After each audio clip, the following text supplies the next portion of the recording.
Welcome to our channel. Today we how to withdraw from DataBricks Unity Catalog to S3 externals, complete guide step by step clearly. First, ensure you have the necessary permissions to access both DataBricks Unity Catalog and the S3 bucket. Open your DataBricks workspace. Navigate to the Data tab on the left side of the screen. Select your Unity Catalog to view the available tables and views.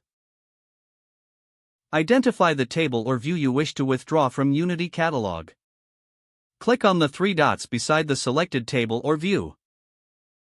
Choose the Export option from the drop-down menu. In the export settings, define the format for the data, such as CSV or Parquet. Specify any additional options, including file compression or partitioning, if necessary. Next, access your S3 bucket through the AWS Management Console. Create a new folder in the S3 bucket where you want to store the exported files. Note down the bucket name and folder path for later reference. Return to DataBricks and create a new notebook. In the notebook, import the necessary libraries, including Boto3 for S3 access. Authenticate your AWS credentials in the notebook to ensure you have the required access. Use the DataBricks SQL command to export your data to a temporary storage location in DataBricks.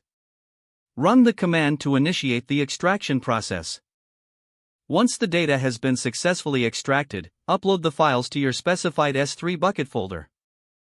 Utilize the Boto3 library to upload files programmatically, ensuring proper configuration of the S3 resource.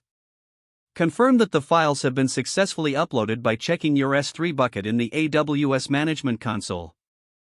Finally, validate the integrity of the files in S3 by opening a few of them and checking their contents. You have now successfully withdrawn data from DataBricks Unity Catalog to S3 externals. If the page does not load, refresh the browser or try again in a private or incognito window. Make sure you are using the correct email address, then retype it carefully to avoid small typos. If your password is not accepted, use the reset option and create a new strong password you can remember.